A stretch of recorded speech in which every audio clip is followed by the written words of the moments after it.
പുതിയൊരു വ്ളോഗിലേക്ക് എല്ലാവർക്കും സ്വാഗതം. അപ്പൊ നമ്മളൊരു 60 ഷോട്ട് പടക്കം പൊട്ടിക്കാൻ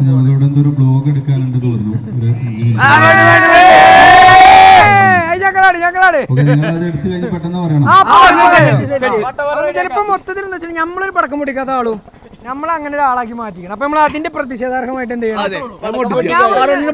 അവിടെ നിന്നപ്പോ ഇവരിഞ്ഞോട് പറഞ്ഞിട്ട് നിങ്ങളെ ചെക്കന്മാരെല്ലാരും നിങ്ങളൊരു ഇതാക്കിക്കണ്, നിങ്ങളൊരു അങ്ങനെ ആക്കിക്കണ് അങ്ങനെ പറഞ്ഞപ്പോ ഓൽക്കൊരു സങ്കടം. അപ്പൊ എന്താ വെച്ചാൽ ഓല് ഒരു 60 ഷോട്ട് പറക്കണം കഴിഞ്ഞോട് നിങ്ങൾ തിരിവെളുത്തി തരണം. അപ്പൊ നമ്മളെന്ത് ചെയ്യണേ? 60 ഷോട്ടിന് നമ്മള് തിരിവെളുത്താൻ പോട്ടോ. എവിടെ തിരി എവിടെ? നമ്മള് പടക്കത്തിന് വെറുതെ പടക്കം നമ്മൾ എത്രയും പൊട്ടിക്കും. നമ്മള് ചില സന്ദർഭങ്ങളിൽ പടക്കം പൊട്ടിക്കരുത് മാത്രമേ പറഞ്ഞുള്ളൂ. തിരി കിട്ടി. പിന്നെ ചെറിയ പ്രശ്നം എന്താ വെച്ചാല് തിരി അധികം വലിപ്പൊന്നുമില്ല. 2 തിരി ഉണ്ടല്ലോ.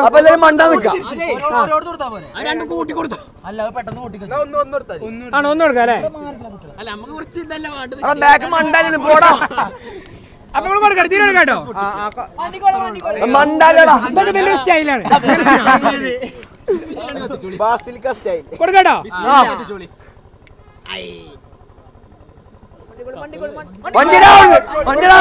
ചോട്ട് മെല്ലെ നടന്നാണ്. അപ്പൊ 60 ഷോട്ട് പടക്കം 60 ഷോട്ട് കാണിച്ചു കൊടുക്കട്ടോ. വീഡിയോ നമ്മൾ കാണിച്ചു തരും. 60 ഷോട്ട് നമ്മൾ കാണിച്ചു തരും. അല്ല എല്ലാരും കൂടെ കേട്ടോ. ഗാലറിയിലെ ആളുകളൊക്കെ ഇങ്ങോട്ട് നോക്കണം. ചീറ്റോ? ഇല്ലല്ല പ്രതികാരം പിന്നെ ചെയ്താൽ മതിയോ? ഒരു പ്രതികാരത്തിന് വേണ്ടി എടുത്ത വീഡിയോ ഇനി നടക്കോ?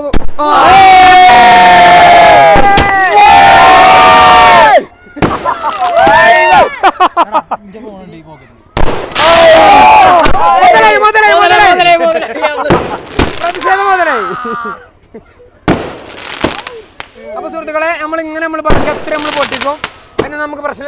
ഷോർട്ട് കാണിച്ചു കൊടുക്കേ.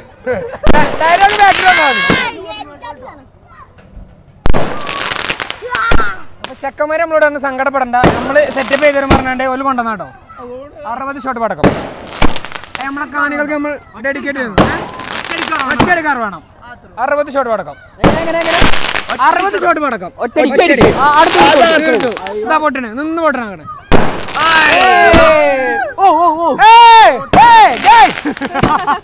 കാണികളെ കാണിച്ചു കൊടുക്ക്.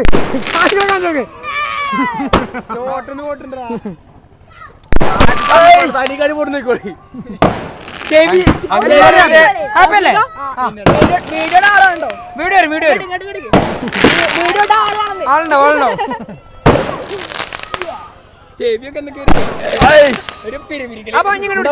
അപ്പൊ സുഹൃത്തുക്കളെ നമുക്ക് ഈ ഒരു അവസരം ഒരുക്കുന്നത് നമ്മൾ ഈ ചെക്കന്മാരാണ്. അപ്പൊ നിങ്ങൾക്ക് എന്താ പറയലേ? എനിക്കും നല്ല പ്രതികാരത്തിൽ നിങ്ങൾക്ക് എന്താ അഭിപ്രായം?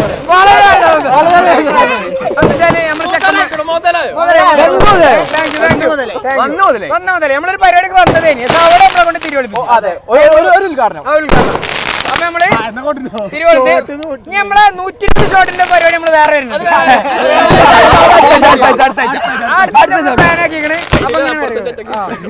പിന്നെ ചെക്കന്മാര് വെറുതെ കറണട്ടോ. അപ്പൊ തമാശ ആക്കണ എല്ലാവരും തമാശയായിട്ട് നടക്കണം. ഓലിന്റെ കളിയാക്കാൻ വേണ്ടി കറണം. കുറെ ആൾക്കാർ എന്താ അടിക്കണേ? അത് സീരിയസ് ആയിട്ട്. അപ്പൊ അത് നമ്മള് വെറുതെ നമ്മള് തമാശ രൂപയാണ് നമ്മള് പ്രതികാരാണത്. ഇനി 120 ഷോട്ട് നമ്മള് ചെക്കന്മാർക്ക് നമ്മൾ തന്നെ ഡെഡിക്കേറ്റ് ചെയ്യും. അടുത്ത ആഴ്ച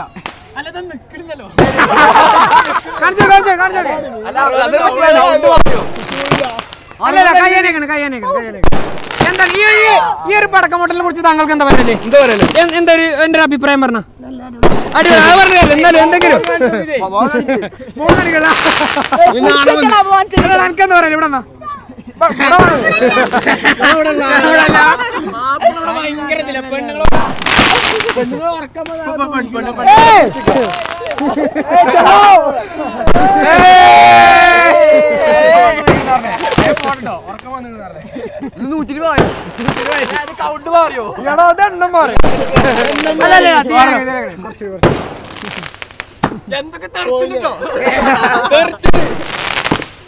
ഇത് മുതലായിട്ടോ അടിപൊളി.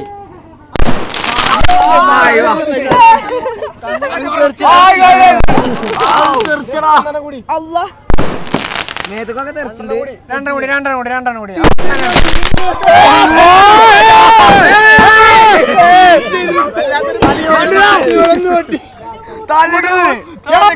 തട്ടിയോ എന്തോ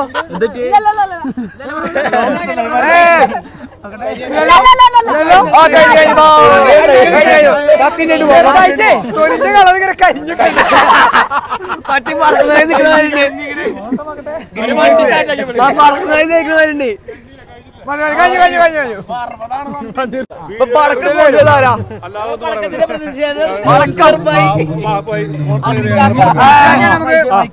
മൈക്കുണ്ട് ഈ പടക്ക സ്പോൺസർ ചെയ്ത് ഞാനാണ്.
സുഹൃത്തുക്കളെ, നിങ്ങളിപ്പോൾ കണ്ട വീഡിയോ ഉണ്ടല്ലോ, ആ ഡ്രം പൊട്ടണത് എന്താ വെച്ചാൽ നമ്മളെ വീടിൻ്റെ തൊട്ടടുത്ത്, ഞാൻ നാളെ പറഞ്ഞല്ലോ, നമ്മളെ വീടിൻ്റെ തൊട്ടടുത്ത് പള്ളിയുണ്ട്, വട്ടപ്പാടത്തിലെ സെൻറ്റ് സെബാസ്റ്റ്യൻ പള്ളി നമ്മളെ വീടിൻ്റെ അടുത്താണ്. അപ്പോൾ എന്താ വെച്ചാൽ അവിടെ എല്ലാ വർഷം എന്ത് ചെയ്യും, പള്ളി പെരുന്നാൾ നടക്കും. പണ്ടൊക്കെ എൻ്റെയൊക്കെ ചെറുപ്പത്തിൽ വലിയ പരിപാടി ഉണ്ടോ, പള്ളി പെരുന്നാൾ പറഞ്ഞാൽ നല്ല രസേനി. അപ്പോൾ എന്താ വെച്ചാൽ അവിടെ കുറേ, ഇപ്പോൾ ഈ നിലമ്പൂർ പാട്ട് ജനുവരിയിലാണ് സ്റ്റാർട്ട് ചെയ്യുക. അപ്പോൾ അവിടെ ഡിസംബർ ഒരു സെക്കൻഡ് വീക്കൊക്കെ ആകുമ്പോൾ തന്നെ എന്ത് വരും, ഈ കച്ചവടക്കാരൊക്കെ വരും. ഈ പിന്നെ നോർത്ത് സംസ്ഥാനങ്ങളിൽ നിന്നൊക്കെ അല്ല ഈ കച്ചവടക്കാരൊക്കെ വന്നുകൊണ്ട് ഇഷ്ടംപോലെ കടകളും കാര്യങ്ങളും ഇതൊക്കെ ഉണ്ടാവും അവിടെ. എന്നിട്ട് അവിടെ പള്ളി പെരുന്നാൾ ഏകദേശം ഡിസംബർ ലാസ്റ്റിലാണ് തീരുക. അത് തീർന്നതിന് ശേഷമാണ് ഓരെന്ത് ചെയ്യുക, ഈ ഒരു പിന്നെ നിലമ്പൂർ പാട്ടിലേക്ക് ഈ കച്ചവടങ്ങളും കാര്യങ്ങളൊക്കെ കൊണ്ട് അവിടെ ഉള്ള ആൾക്കാരൊക്കെ അങ്ങോട്ട് പോകും. അങ്ങനെ ഒരു ടൈം ഉണ്ടായിട്ട് നമ്മളൊക്കെ ചെറുപ്പത്തിൽ. അപ്പോൾ ഇപ്രാവശ്യം അവിടെ പള്ളി പെരുന്നാൾ കഴിഞ്ഞിട്ടില്ല, ഡിസംബറിൽ കഴിഞ്ഞിട്ടില്ല. ഇപ്പോൾ ഈ ജനുവരി ലാസ്റ്റാണ്. നിലമ്പൂർ പാട്ടാണെങ്കിൽ ഇവിടെ തുടങ്ങി ചെയ്തിട്ടുണ്ടോ. അപ്പോൾ അതിൻ്റെ പ്രാക്ടീസ് ചെയ്യാൻ വേണ്ടിയിട്ട് നമ്മളവിടെ പള്ളിയിലത്തെ കുട്ടികൾ ഓലെന്നെ മറ്റേ ഇതൊക്കെ കൊട്ടിയാണ്ട് പ്രാക്ടീസ് ചെയ്യുന്ന ഒരു വീഡിയോ ഇപ്പം നിങ്ങൾക്ക് ഞാൻ കാണിച്ചു തന്നു കേട്ടോ. അപ്പോൾ പള്ളി പെരുന്നാൾ പറഞ്ഞാൽ പണ്ടൊക്കെ നല്ല രസമായിട്ട്, അതായത് എൻ്റെയൊക്കെ ചെറുപ്പത്തിൽ എനിക്ക് ഇപ്പോഴും ഓർമ്മയുണ്ട്, നാടകമൊക്കെ ഉണ്ടാവും. അതായത് കാണാൻ ആ നാട്ടിലെ ജനങ്ങൾ മുഴുവൻ ഉണ്ടാവും. അവിടെ നാടകം ഉണ്ടാവും, പുറത്തുനിന്ന് ടീമൊക്കെ ഉണ്ടെങ്കിൽ വലിയ അടിപൊളി പരിപാടിയൊക്കെ കാരണം. അതേമാതിരി ഒരാഴ്ച അല്ലെങ്കിൽ ഒരു 4 ദിവസമൊക്കെ നീണ്ടിരിക്കുന്ന പരിപാടികളൊക്കെ ആയിരുന്നു. നല്ല വെടിക്കെട്ടുകൾ ഒക്കെ കാണാൻ ആ നാട്ടിലെ മുഴുവൻ ജനങ്ങളും വരും കേട്ടോ അവിടെ. അങ്ങനെയാണ് അവിടുത്തെ പള്ളിപ്പെരുന്നാളും കാര്യങ്ങളും ഇതൊക്കെ നടക്കല്. അതേപോലെ പിന്നെ ഇത് കാണാൻ കൗതുകത്തിന്. അപ്പോൾ ഈ കച്ചവടങ്ങളും കാര്യങ്ങളൊക്കെ ഉണ്ടാകുമ്പോൾ നമ്മൾക്കൊക്കെ ഈ ഒരു തോക്ക് അതേമാതിരിയുള്ള സാധനങ്ങൾ ഇതൊക്കെ വാങ്ങലൊക്കെ നമുക്കൊക്കെ ഭയങ്കര കൗതുകേനി.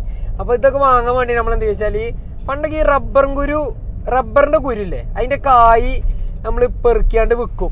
അത് വിറ്റാൽ ഇത്ര പൈസ കിട്ടും. എന്നിട്ട് അത് വിറ്റ് എന്ത് ചെയ്യും, ഒരു തോക്ക് വാങ്ങാൻ. തോക്കിന് 50 റുപ്യാണ് അതിൻ്റെ പൈസ ഒക്കെ ഉണ്ടാകും. അതായത് അടുത്തു കൂടെ ഉള്ള റബ്ബറും തോട്ട് കൂടെ മുഴുവൻ നമ്മളെന്ത് ചെയ്യും, എല്ലാവരും നടന്ന് ചാക്കിൽ റബ്ബറും കൂരൊക്കെ പൊറുക്കി വിറ്റാണ്ട് അവിടെ നമ്മളെ പാലങ്കര സുലൈമാങ്ങൊക്കെ ഉണ്ടായിന്, മൂപ്പരടുത്ത് കൊണ്ടുപോയി വിൽക്കും. മൂപ്പരൊന്നും ഉപ്പല്ല കേട്ടോ, അവിടെ അല്ല. അപ്പോൾ മൂപ്പരടുത്ത് കൊണ്ട് വിറ്റാണ്ട് ഈ തോക്കൊക്കെ വാങ്ങും. അപ്പം നമുക്കൊക്കെ അല്ല ചെറുപ്പം മുതലേ അല്ലേ നല്ല ഓർമ്മകളാട്ടോ അതൊക്കെ. ഈ ഒരു പള്ളിപ്പെരുന്നാൾ ഇതൊക്കെ കാണുമ്പോഴല്ലേ നല്ല ഓർമ്മകളാണ് ഈ ഒരു ഇങ്ങനെയുള്ള സംഭവങ്ങളൊക്കെ. അപ്പോൾ അതിൻ്റെ ഒരു ചെറിയ വീഡിയോ ആണ് ഞങ്ങൾക്ക് എന്ത് ചെയ്തത് ഇതിൽ കാണിച്ചു തന്നിട്ടുള്ളത് കേട്ടോ. അപ്പോൾ നമുക്ക് ഇനി നമ്മളെ വീഡിയോയിൽ നമ്മളെ ചെക്കന്മാരെപ്പോലുള്ള വീഡിയോസും കാര്യങ്ങളൊക്കെ വരാണ്ട്. അപ്പോൾ അസറുവിനെ കിട്ടും നമുക്ക് 2 ദിവസം കൊണ്ട് തന്നെ നമുക്ക് നമ്മളെ കയ്യിൽ കിട്ടും. അപ്പോൾ അതിൻ്റെ വീഡിയോസും കാര്യങ്ങളൊക്കെ വരും. എല്ലാവരും പറയുന്നുണ്ട് നിങ്ങൾ ഓരോടത്തേക്ക് പോയി നിങ്ങളെല്ലാവരും ഇല്ല വീഡിയോ വേണം അങ്ങോട്ട് ഇങ്ങോട്ട് എന്നൊക്കെ പറയുന്നുണ്ട്. അപ്പോൾ എല്ലാവരും ഓരോ വൈക്ക് ആയതുകൊണ്ടാണ് അതിൽ കിട്ടാത്തത്. അപ്പോൾ ഇനി എല്ലാവരും വരും. അതേമാതിരി ഇപ്പോൾ ഇന്നലെ മിഞ്ഞാഴ്ച ഒരു ടീം വിളിച്ചിനി. അപ്പം നമ്മളെ നിഹാലിനെയാണ് വിളിച്ചിരിക്കണത്. അപ്പോൾ നിഹാലിനെ വിളിച്ചാണ്ട് ബല് പറഞ്ഞേക്കണേ പിന്നെ എന്തൊരു കോളേജ്, ഒരു ഇസ്ലാമിക് പരമായിട്ടുള്ള എന്തൊരു കോളേജ് കാര്യങ്ങളെന്താണ് കേട്ടോ. അപ്പോൾ ആ കോളേജിക്ക് പിന്നെ കുട്ടികൾക്ക് എന്തോ ഒരു ഇസ്ലാമിക് പരമായിട്ടുള്ള കാര്യങ്ങളൊക്കെ പറഞ്ഞു കൊടുക്കാൻ വേണ്ടി ഇന്നോട് വരുമോ വെച്ചിരിക്കണേ. അപ്പം ഞാൻ നിഹാലിനോട് പറഞ്ഞ് അത് പറയാനൊന്നും നമ്മളായിട്ടില്ല. അപ്പോൾ എന്താ വെച്ചാൽ ചില ആളുകൾ വിചാരം എന്താ വെച്ചാൽ നമ്മളിപ്പോൾ ഇതിൽ ചില കാര്യങ്ങളൊക്കെ ഇങ്ങനെ പറയുമ്പോൾ നമ്മളെ ലൈഫ് എന്ന് പറഞ്ഞാൽ അത്രയും പരിശുദ്ധമാക്കപ്പെട്ട ലൈഫാണെന്നുള്ളതാണ് വിചാരം. അപ്പോൾ അങ്ങനെ ആരും തെറ്റിദ്ധരിക്കേണ്ട. അപ്പോൾ നമ്മളൊക്കെ ജീവിതത്തിൽ കണ്ടമാനം തെറ്റുകൾ ഇതൊക്കെ വരലുണ്ട്. അപ്പോൾ എന്താ വെച്ചാൽ ഓലിത് പറഞ്ഞപ്പോൾ ഞാനോട് പറഞ്ഞേ അത് പറയാൻ ശരിക്കും ഒരു ഇസ്ലാമിക് കോളേജൊക്കെ ആണല്ലോ, ഒരു മതപരമായിട്ട് അത്രത്തോളം അറിവും കാര്യങ്ങളും ഇതൊക്കെ അല്ല, ഒരു മതപണ്ഡിതന്മാരെന്നെ ഉണ്ട് ഇതേമാതിരിയുള്ള കാര്യങ്ങളൊക്കെ ഉപദേശിക്കാനും ഇതിനൊക്കെ പറ്റിയ. അപ്പോൾ അങ്ങനെയുള്ള ആളുകളെ കൊണ്ടുവരിക. കാരണം അല്ലെങ്കിൽ ചിലപ്പോൾ ഒരു തെറ്റിദ്ധാരണ വരാനൊക്കെ സാധ്യതയുണ്ട്. അതായത് ചിലപ്പം ചില കുട്ടികൾ ചിലപ്പോൾ ഇങ്ങനെയൊക്കെ മനസ്സിലാക്കും, ഇപ്പം നമ്മൾ ജീവിക്കുന്ന ലൈഫാണ് കറക്റ്റ് ഇസ്ലാമിക് ലൈഫിൻ്റെ വേന്ന് ചിലപ്പോൾ അങ്ങനെ ചിന്തിക്കുന്ന ആൾക്കാരൊക്കെ ഉണ്ടാവും, ചിന്തിക്കും. അപ്പോൾ അതൊക്കെ ഒരു തെറ്റിദ്ധാരണയൊക്കെ ഇടവരും. അപ്പോൾ എന്താ വെച്ചാൽ നമ്മളതൊന്നും അത്രയും പെർഫെക്റ്റ് ലൈഫൊന്നുമല്ല, കണ്ടമാനം തെറ്റുകൾ വരുന്ന ലൈഫാണ്. ചില കാര്യങ്ങളൊക്കെ നമ്മൾ പറയുന്നത് എന്താ വെച്ചാൽ നമ്മളെ ജീവിതത്തിൻ്റെ നമ്മൾ കൂടെ കൊണ്ടുനടക്കുന്നതിൻ്റെ ഒരു ഭാഗങ്ങളാണ് ഒക്കെ. അപ്പോൾ അതുകൊണ്ടാണ് ചില കാര്യങ്ങളൊക്കെ നമ്മൾ പറയല് അങ്ങനെ ഇങ്ങനെയെന്നൊക്കെ പറഞ്ഞിട്ട്. അപ്പോൾ അത് കരുതി നമ്മളെ ജീവിതമൊന്നും ഒരു തെറ്റ് സംഭവിക്കാത്തൊരു ജീവിതമാണെന്നൊന്നും ആരും തെറ്റിദ്ധരിക്കരുത്. അപ്പോൾ ഞാൻ അവരോട് പറഞ്ഞു, എന്നോട് ഈ വിവരം പറഞ്ഞപ്പോൾ ഞാൻ പറഞ്ഞ് പിന്നെ അതിന് ഏറ്റവും ബെസ്റ്റ് ഇങ്ങനെ ആരെങ്കിലും വിളിക്കണതാണ് ഓലാവുമ്പം. കാരണം കറക്റ്റ് ആ ഒരു ഇതിൽ പോകുന്ന ആൾക്കാരെ കാരണം. അപ്പോൾ ഓരോ അതിൻ്റെ കാര്യങ്ങളൊക്കെ പറഞ്ഞു കൊടുത്തോളൂ. ഇപ്പം എന്തായാലും നമ്മൾ അതിനൊന്നും ആയിട്ടില്ല. അപ്പോൾ നമ്മളെ പോലുള്ള ആളുകളെ അങ്ങനെയുള്ള കാര്യത്തിൽ നിന്ന് മാറ്റി നിർത്തുന്ന കാരണം നല്ലത് എന്ന് പറഞ്ഞിട്ട് നമ്മൾ ഓരോട് പറഞ്ഞേ. അപ്പോൾ വേറെ ഒന്നുമല്ല. അപ്പോൾ വേറെ ഒരു ടീമിന് എനിക്ക് ഇൻസ്റ്റാഗ്രാമിൽ മെസ്സേജ് അയച്ചിനി, ഓൽക്ക് എന്തൊരു ഇംഗ്ലീഷ് മീഡിയം സ്കൂളാണ്, ഇങ്ങനെ ഇസ്ലാമിക് പരമായിട്ടുള്ളൊരു സ്കൂളാണ്, അപ്പോൾ ഇങ്ങനെ വരുമോ എന്നൊക്കെ ചോദിച്ചാണ്ട്. അപ്പോൾ എന്താ വെച്ചാൽ നമ്മൾ ആ ഒരു ലേബലിൽ നമുക്ക് വന്നുകൊണ്ട് ഉപദേശിക്കാനുള്ള ആൾക്കാർ നമ്മളായിട്ടില്ല. മനസ്സിലായില്ലേ? അതിന് അതിൻ്റെതായ ആൾക്കാരുണ്ട് അല്ലേ, മതപണ്ഡിതന്മാരും കാര്യങ്ങളൊക്കെ ഉണ്ട്. ഒരു പല കാര്യങ്ങളും നമുക്ക് പറഞ്ഞിട്ടുണ്ട്. അതിൽ എനിക്ക് പറ്റണൊക്കെ ഞാൻ ചെയ്യും, നിങ്ങൾക്ക് പറ്റണൊക്കെ നിങ്ങൾ അല്ലേ, അങ്ങനെയല്ലേ നമ്മളിപ്പോഴൊക്കെ പോണത്. അപ്പോൾ അങ്ങനെ ചെയ്യും. അപ്പോൾ അതിനെ പറ്റി ആധികാരികമായിട്ട് പറയാനൊക്കെ അതിൻ്റെതായ ആൾക്കാരുണ്ട്. അപ്പോൾ ഓര് പറയണ വരെയാണ് നമ്മൾ എന്ത് ചെയ്യേണ്ടത്, അങ്ങനത്തെ കാര്യങ്ങളൊക്കെ അല്ലേ. അറിവില്ലവർ പറഞ്ഞ് തരുന്നതനുസരിച്ച് പിന്നെ നമ്മളൊരു യുക്തിക്ക് അനുസരിച്ചുള്ള അറിവുകളൊക്കെ പാടെ കൂട്ടിച്ചേർത്തിട്ട് അതിന് നമുക്ക് എന്താണ് മനസ്സിലാവണം, അങ്ങനെ നമ്മൾ മുന്നോട്ട് പോകണ്ടേ അല്ലേ. അപ്പോൾ അത് പറഞ്ഞു കൊടുക്കാൻ, ഒരു കുട്ടികൾക്ക് പറഞ്ഞു കൊടുക്കാൻ കാര്യങ്ങൾ അങ്ങനെ ഒരു ഇസ്ലാമിക് പരമായിട്ട് അത്രത്തോളം പരിശുദ്ധമാക്കപ്പെട്ട ഒരു ജീവിതം നയിക്കുന്ന ആളൊന്നല്ല ഞാനൊന്നും. അപ്പോൾ നിങ്ങൾക്ക് തന്നെ അറിയാമല്ലോ നമ്മൾ ചെയ്യുന്ന കാര്യങ്ങളൊക്കെ നിങ്ങൾക്ക് എല്ലാവർക്കും അറിയാം. അപ്പോൾ അത് നമ്മൾ ഓരോട് പറഞ്ഞ് അപ്പം ആ ആൾക്കാരൊക്കെ ഇത് കാണുന്നവരെല്ലാം എന്ത് ചെയ്യുക, അങ്ങനെ ചിന്തിക്കണവരുണ്ടെങ്കിൽ ഇതൊന്നും മനസ്സിലാക്കുക. അപ്പോൾ ഓരോട് നമ്മൾ തന്നെ പറഞ്ഞത്, അപ്പോൾ നിങ്ങൾ അതിനെ പറ്റിയ ആൾക്കാരെ വിളിച്ചാൽ ആ കുട്ടികൾക്ക് ആ ഒരു കറക്റ്റ് ഇതിൽ മനസ്സിലാക്കി എടുക്കാൻ പറ്റും, ഓരോ മനസ്സിലാക്കും ചെയ്യും. അപ്പോൾ അങ്ങനെ ചെയ്യണം എന്നൊക്കെ പറഞ്ഞിട്ട് അല്ലേ നമ്മൾ ഇതാക്കണമെന്നല്ല, നമുക്ക് വരാൻ വേറെ ഇതുണ്ടായിട്ടല്ല, ഈ ഒരു ലാബിൽ നമുക്ക് വരാനുള്ള അർഹതല്ല. അപ്പോൾ നമ്മൾ അതുകൊണ്ടാണ് ഓരോട് അങ്ങനെ പറഞ്ഞത്. ഒരു ചിലപ്പോൾ ഇത് കാണേക്കാരം. അപ്പോൾ എന്താ വെച്ചാൽ ഓല് നമ്മളിതൊക്കെ കാണുന്നോണ്ടേക്കാരും ചിലപ്പോൾ നമ്മളോട് വരാൻ പറഞ്ഞത്. അപ്പോൾ എന്താ വെച്ചാൽ എല്ലാ കാര്യവും നമ്മൾ എന്ത് ചെയ്യില്ല, നമ്മളെ ജീവിതത്തിൻ്റെ ചില ഭാഗമായിട്ടുള്ള കാര്യങ്ങളാണ് ചിലതൊക്കെ നമ്മൾ പറയൽ. അല്ലാതെ നമ്മളത് അത്രയും ഒരു തെറ്റ് സംഭവിക്കാത്ത പെർഫെക്റ്റ് ലൈഫ് ആയതുകൊണ്ടൊന്നല്ല നമ്മൾ ചില കാര്യങ്ങളൊന്നും പറയല് കേട്ടോ. എന്താ വെച്ചാൽ നമുക്ക് ചില കാര്യങ്ങൾ ഇങ്ങനെ പോകണമെന്നൊക്കെ ഓരോരുത്തർക്കും ഓരോ താല്പര്യം ഉണ്ടാവും. അതുകൊണ്ടാണ് നമ്മൾ അങ്ങനെ പറയല്. അപ്പോൾ അതാണ് അതിൻ്റെ പിന്നിലുള്ള കാര്യം. അപ്പോൾ ഈ വ്ളോഗ് നമ്മൾ തൽക്കാലം എൻ്റെ ചെയ്യാണ്. ഇങ്ങനെ 1-2 കാര്യങ്ങൾ തേക്കിയിട്ട് ഇനി നല്ല വ്ളോഗ് കയറ്റി നമ്മൾ ചെക്കന്മാരുടെ കൂടെയുള്ള വ്ളോഗും കാര്യങ്ങളൊക്കെ വരും. അപ്പോൾ നമ്മൾ ഈ ഒരു വ്ളോഗ് കണ്ട എല്ലാവർക്കും ഒരുപാട് നന്ദി. Thank you.